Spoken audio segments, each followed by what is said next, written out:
मेरे प्यारे देशवासियों, देश के 77वें स्वतंत्रता दिवस पर आप सभी को मेरी हार्दिक बधाई। ये दिन हम सब के लिए गौरवपूर्ण और पावन है। चारों ओर उत्सव का वातावरण देखकर मुझे बहुत प्रसन्नता हो रही है।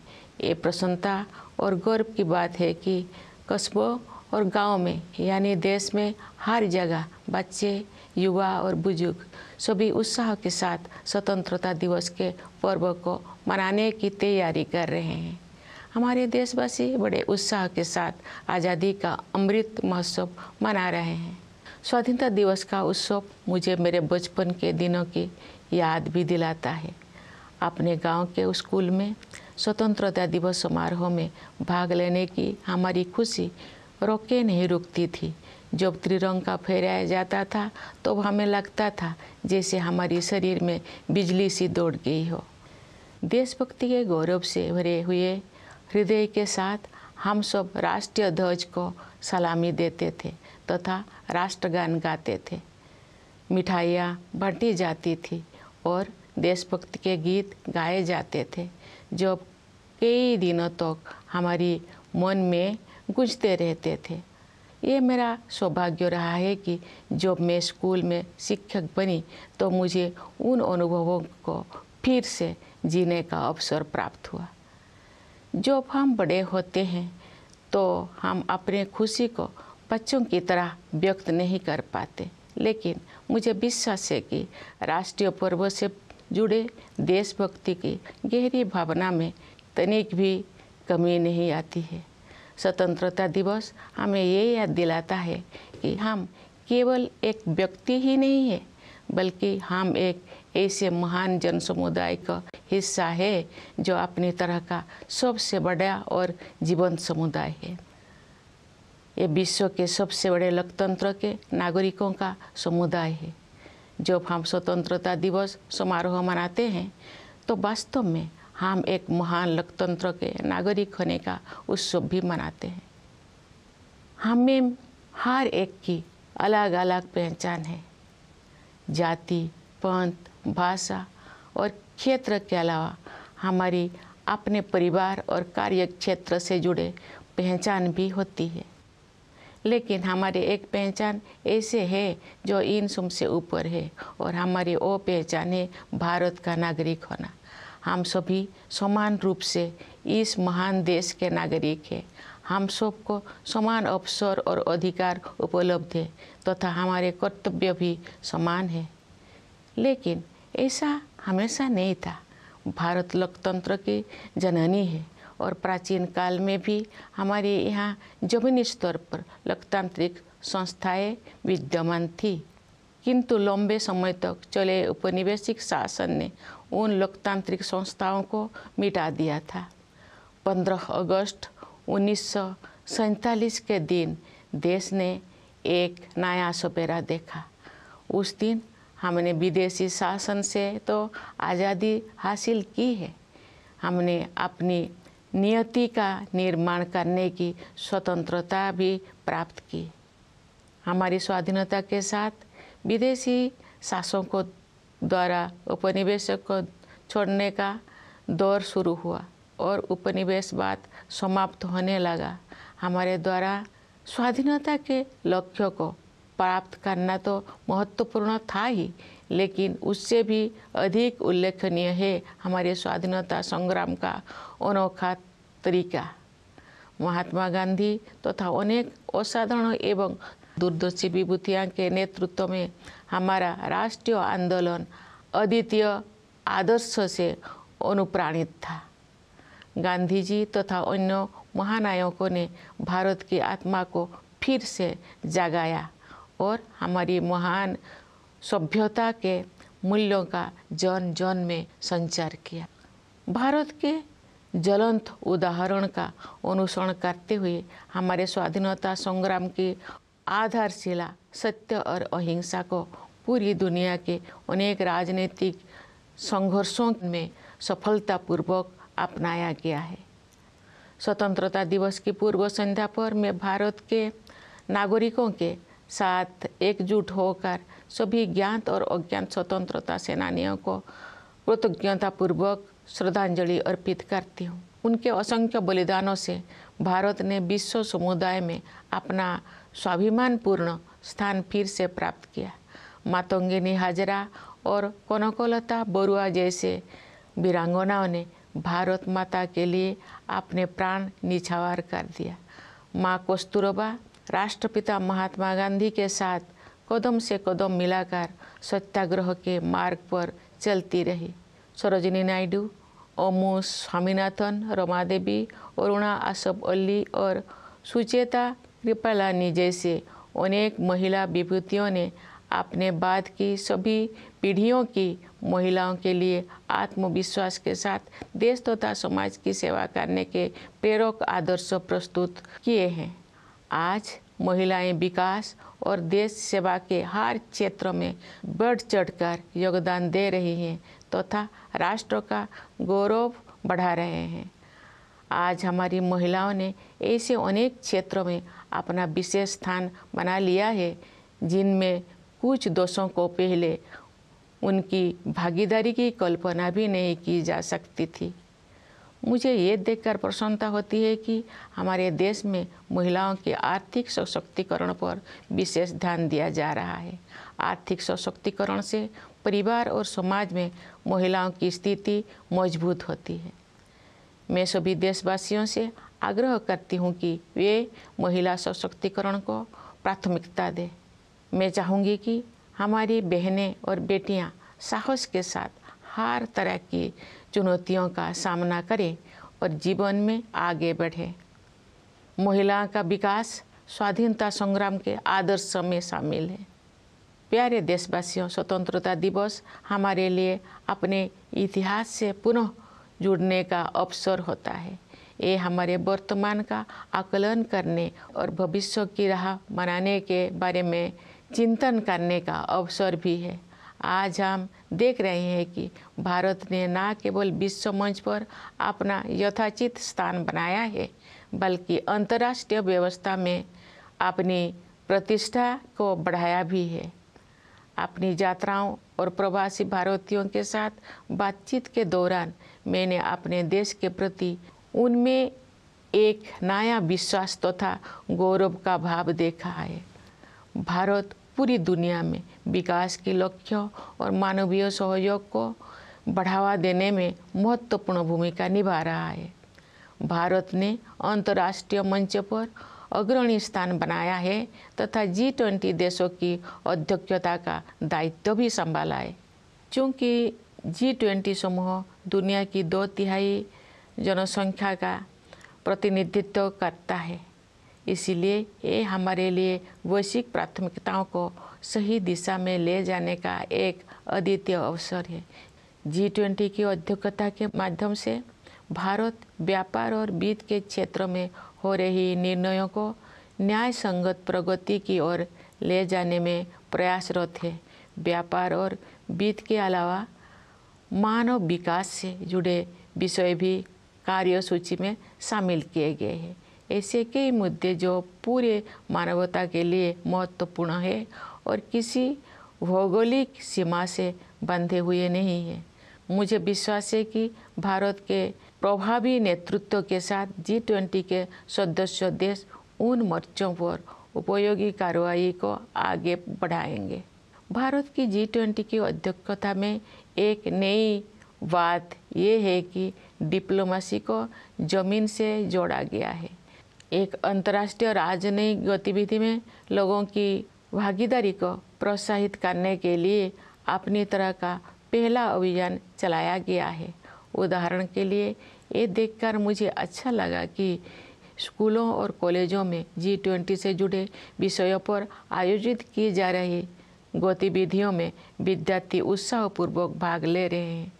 G20 से जुड़े कार्यक्रम के बारे में सभी नागरिकों में बहुत उत्साह देखने को मिल रहा है। प्यारे देशवासियों, सशक्तिकरण की भावना से युक्त इस उत्साह का संचार आज संभव हो पाया है क्योंकि हमारा देश सभी मोर्चों पर अच्छी प्रगति कर रही है। मुश्किल दौर में भारत की अर्थव्यवस्था न केवल समर्थ सिद्ध हुई है बल्कि दूसरों के लिए आशा का स्रोत भी बनी है।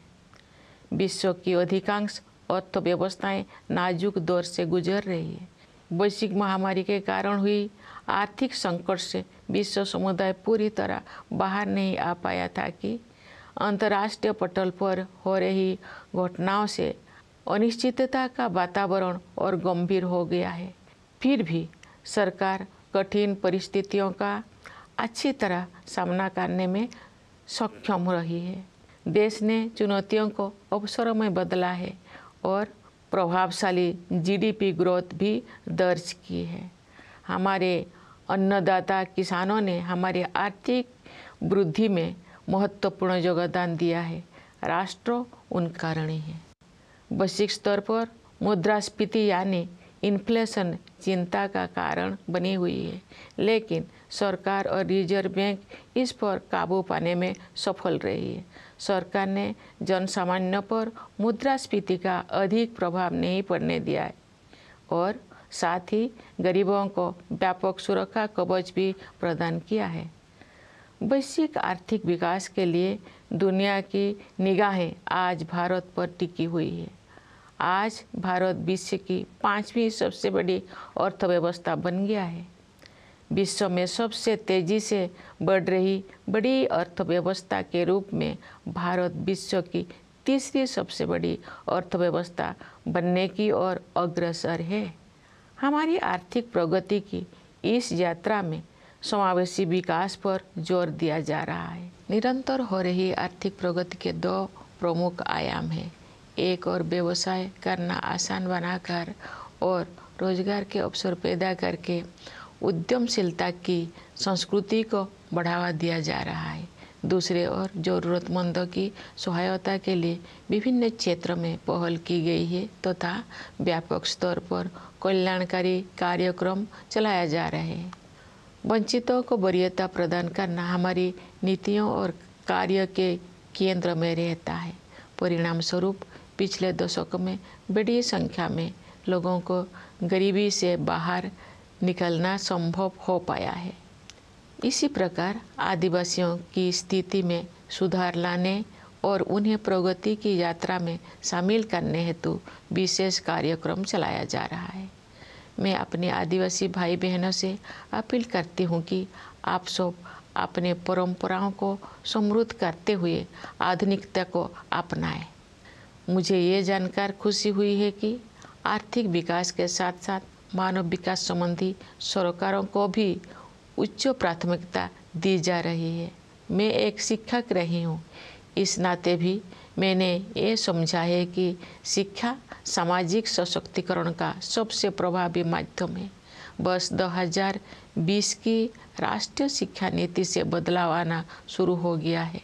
विभिन्न स्तरों पर विद्यार्थियों और शिक्षाविदों के साथ मेरी बातचीत से मुझे ज्ञात हुआ है कि अध्ययन की प्रक्रिया अधिक फ्लेक्सिबल हो गया है। इस दूरदर्शी नीति का एक प्रमुख उद्देश्य प्राचीन मूल्यों को आधुनिक कौशल के साथ जोड़ना है। इससे आने वाले वर्षों में शिक्षा के क्षेत्र में अभूतपूर्व परिवर्तन होंगे और परिणाम स्वरूप देश में एक बहुत बड़ा बदलाव दिखाई देगा। भारत की प्रगति को देशवासियों, विशेषकर युवा पीढ़ी के सपनों से शक्ति मिलती है। विकास के अनंत संभावनाएं देशवासियों की प्रतीक्षा कर रही है। स्टार्टअप से लेकर खेलकूद तक हमारे युवाओं ने उत्कृष्टता के नई आसमानों की उड़ान भरी है। आज के नई भारत की महत्वाकांक्षाओं के नई क्षितिज असीम है। भारतीय अंतरिक्ष अनुसंधान संगठन नई ऊंचाई को छू रहा है और उत्कृष्टता के नए आयाम स्थापित कर रहा है। इस वर्ष इसरो ने चंद्रयान 3 लॉन्च किया है, जो चंद्रमा की कक्षा में प्रवेश कर चुका है और कार्यक्रम के अनुसार उसका विक्रम नामक लैंडर तथा प्रज्ञान नामक रोवर अगले कुछ ही दिनों में चंद्रमा पर उतरेगा। हम सभी के लिए वो गौरव का क्षण होगा और मुझे भी उस पल का इंतजार है। चंद्रमा का अभियान अंतरिक्ष के हमारे भावी कार्यक्रम के लिए केवल एक सीढ़ी है हमें बहुत आगे जाना है। अंतरिक्ष अभियान में ही नहीं बल्कि धरती पर भी हमारे वैज्ञानिक और टेक्नोलॉजिस्ट देश का नाम रोशन कर रहे हैं। अनुसंधान, नवाचार तथा उद्यमशीलता को बढ़ावा देने के लिए अगले 5 वर्षों में 50,000 करोड़ रुपये की राशि के साथ सरकार द्वारा अनुसंधान नेशनल रिसर्च फाउंडेशन स्थापित किया जा रहा है। ये फाउंडेशन हमारी कॉलेजों, विश्वविद्यालयों और अनुसंधान केंद्रों में रिसर्च एवं डेवलपमेंट को आधार प्रदान करेगा, उन्हें विकसित करेगा तथा आगे ले जाएगा। प्यारे देशवासियों, ज्ञान विज्ञान में उत्कृष्टता प्राप्त करना ही हमारा लक्ष्य नहीं है, बल्कि हमारे लिए ये मानवता के विकास के साधन है। एक क्षेत्र जिस पर पूरे विश्व के वैज्ञानिकों और नीति निर्माताओं को और अधिक तत्परता से ध्यान देना चाहिए वो है जलवायु परिवर्तन। हाल के वर्षों में बड़ी संख्या में एक्सट्रीम वेदर इवेंट्स हुई है। देश के कुछ हिस्सों में असाधारण बाढ़ का सामना करना पड़ा है, कुछ स्थान सूखे की मार झेलते हैं। इन सब का एक प्रमुख कारण ग्लोबल वार्मिंग को भी माना जाता है। अतः पर्यावरण के हित में स्थानीय, राष्ट्रीय तथा वैश्विक स्तर पर प्रयास करना अनिवार्य है। इस संदर्भ में ये उल्लेखनीय है कि रिन्यूएबल एनर्जी के क्षेत्र में हमने अभूतपूर्व लक्ष्यों को प्राप्त किया है। अंतर्राष्ट्रीय सौर ऊर्जा अभियान को भारत ने नेतृत्व प्रदान किया है। अंतर्राष्ट्रीय प्रतिबद्धताओं को पूरा करने में हमारा देश अग्रणी भूमिका निभा रहा है। विश्व समुदाय को हमने लाइफ यानी लाइफस्टाइल फॉर एनवायरनमेंट का मंत्र दिया है। प्यारे देशवासियों, असामान्य मौसम की घटनाएं सभी पर असर डालती है, लेकिन गरीब और वंचित वर्गों के लोगों पर उनका और अधिक प्रभाव पड़ता है। शहरों और पहाड़ों क्षेत्रों के जलवायु परिवर्तन की स्थितियों का सामना करने के लिए विशेष रूप से सक्षम बनाने की आवश्यकता है। मैं ये कहना चाहूँगी कि लोभ की संस्कृति दुनिया को प्रकृति से दूर करती है और अब हमें ये एहसास हो रही है कि हमें अपनी जड़ों की ओर लौटना चाहिए। आज भी अनेक जनजातीय समुदाय ऐसे हैं जो प्रकृति के बहुत करीब और प्रकृति के साथ सौहार्द बनाकर रहते हैं। उनके जीवन मूल्यों और जीवन शैली क्लाइमेट एक्शन के क्षेत्र में अमूल्य शिक्षा प्रदान करते हैं। जनजातीय समुदायों द्वारा युगों से अपना अस्तित्व बनाए रखने के रहस्यों को एक शब्द में ही व्यक्त किया जा सकता है और शब्द है हमदर्दी। जनजातीय समुदाय के लोग प्रकृति को माता समझते हैं तथा उसकी सभी संतानों अर्थात वनस्पतियों और जीव जंतुओं के प्रति सहानुभूति रखते हैं। कभी कभी दुनिया में हमदर्दी की कमी महसूस होती है, लेकिन इतिहास साक्षी है कि ऐसे दौर केवल कुछ समय के लिए ही आते हैं, क्योंकि करुणा हमारा मूल स्वभाव है। मेरा अनुभव है कि महिलाएं हमदर्दी के महत्व को और अधिक गहराई से महसूस करती है और जो मानवता अपनी राह से भटकती है तो वे सही रास्ता दिखाती है। हमारे देश ने नई संकल्पों के साथ अमृत काल में प्रवेश किया है तथा हमें भारत का वर्ष 2047 तक एक विकसित राष्ट्र बनाने की दिशा में आगे बढ़ रहे हैं। आइए हम सभी अपने संवैधानिक मूल कर्तव्यों को निभाने का संकल्प लें तथा व्यक्तिगत और सामूहिक गतिविधियों के सभी क्षेत्रों में उत्कृष्ट की ओर आगे बढ़ने का सतत प्रयास करें, ताकि हमारा देश निरंतर उन्नति करते हुए कर्मठता तथा उपलब्धियों की नई ऊंचाइयां हासिल करे। प्यारे देशवासियों, हमारा संविधान हमारा मार्गदर्शक दस्तावेज है। संविधान की प्रस्तावना में हमारे स्वाधीनता संग्राम के आदर्श समाहित है। आइए हम अपने राष्ट्र निर्माताओं के सपनों को साकार करने के लिए सद्भाव और भाईचारे की भावना के साथ आगे बढ़े।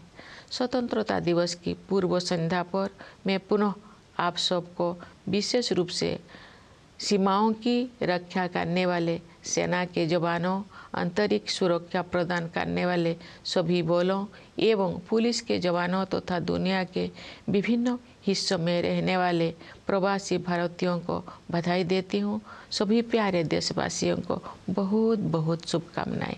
धन्यवाद। जय हिंद, जय Bharat.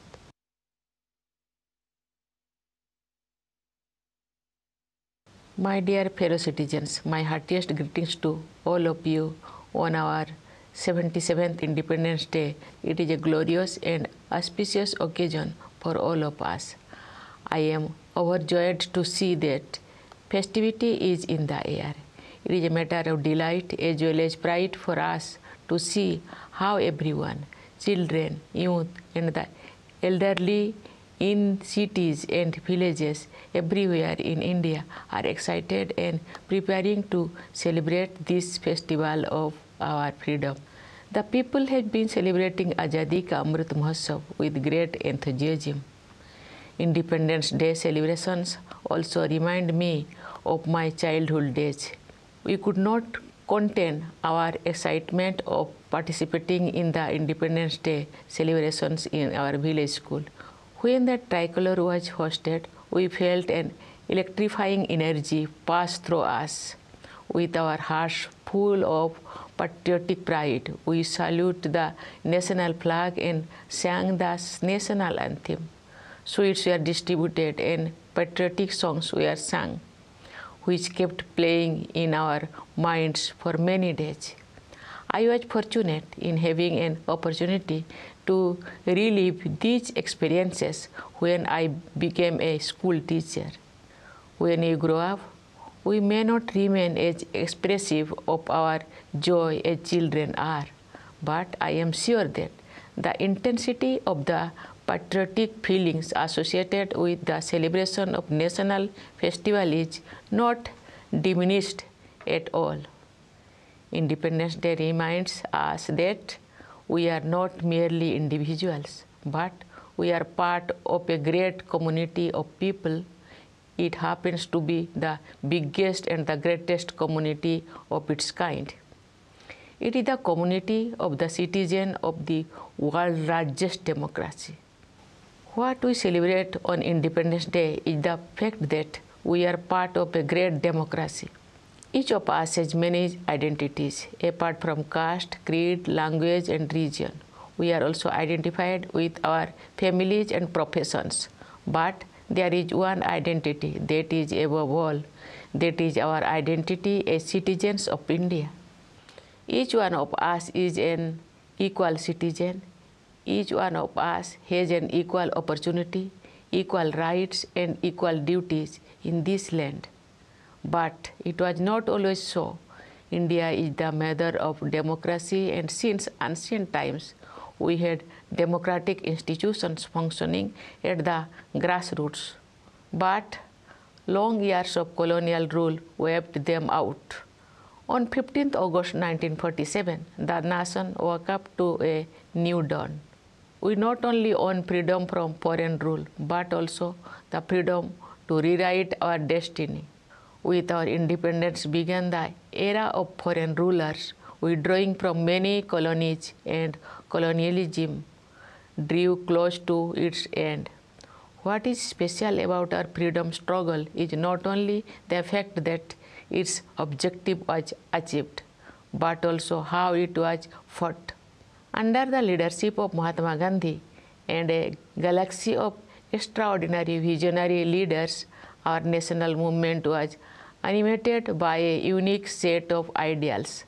Gandhiji and others rekindled the soul of India and helped the nation rediscover its civilizational values. Following India's shining example, truth and non-violence, the cornerstone of our resistance, has been successfully employed in many political struggles around the world. On the eve of Independence Day, I join my fellow citizens in paying grateful tribute to the known and unknown freedom fighters whose sacrifices have made it possible for India to regain its rightful place in the Committee of Nations. Great women freedom fighters like Matangini Hajra and Kanakolata Borua laid down their lives for Bharat Mata. Ma Kasturba matched the father of the nation, Mahatma Gandhi, every step of the way on the difficult path of Satyagraha.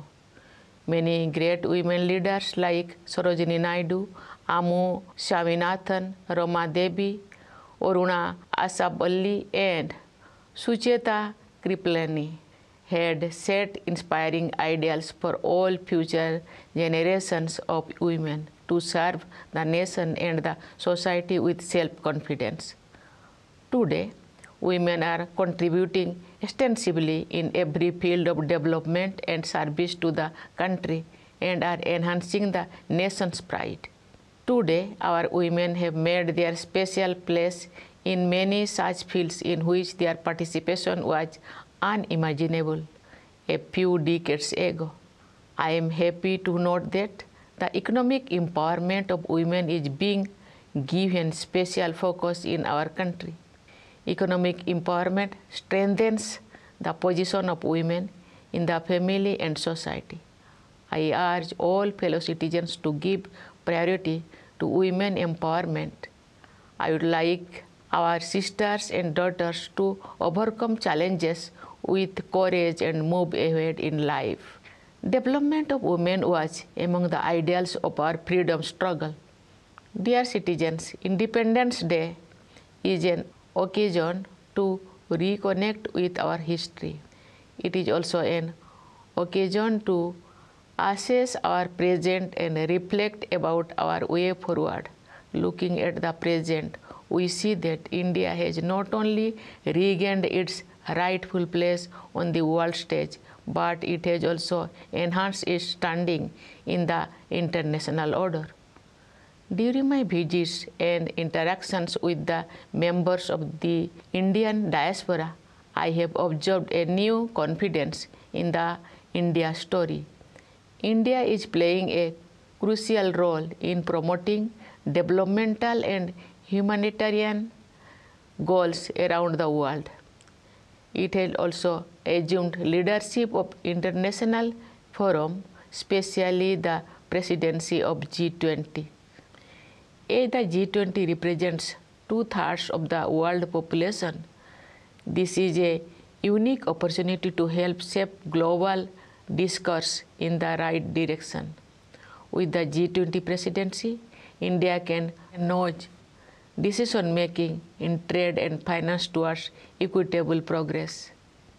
Beyond trade and finance, matters of human development too are on the agenda. There are many global issues that concern all humanity and are not limited by geographical boundaries. I am confident that with India's proven leadership in dealing with global issues, member nations will be able to advance effective action on these fronts. What is notable in India's presidency of G20 is the way this diplomatic activity has been taken to the grassroots. There has been a first of its kind campaign to encourage people's participation.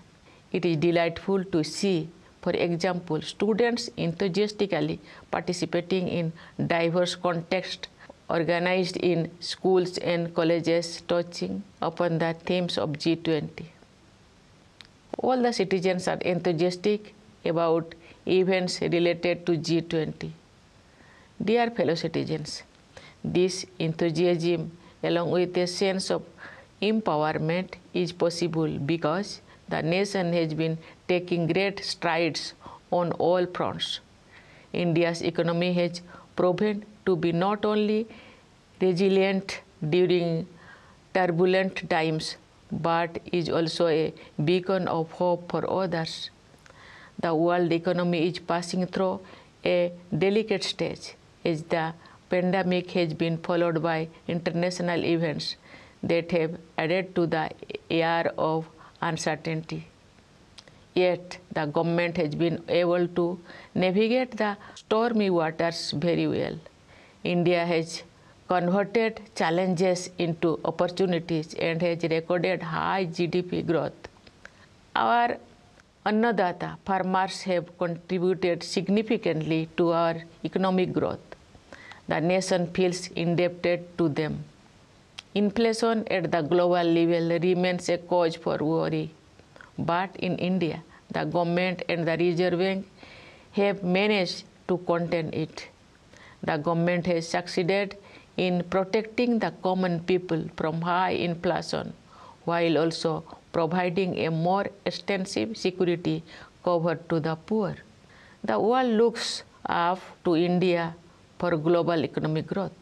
The continued economic progress is driven by a two-pronged strategy. On the one hand, there is a sustained push to unleash the forces of enterprise by making it easier to do business and generate job opportunities. On the other, proactive and expanded welfare initiatives for the needy have been taken in various domains.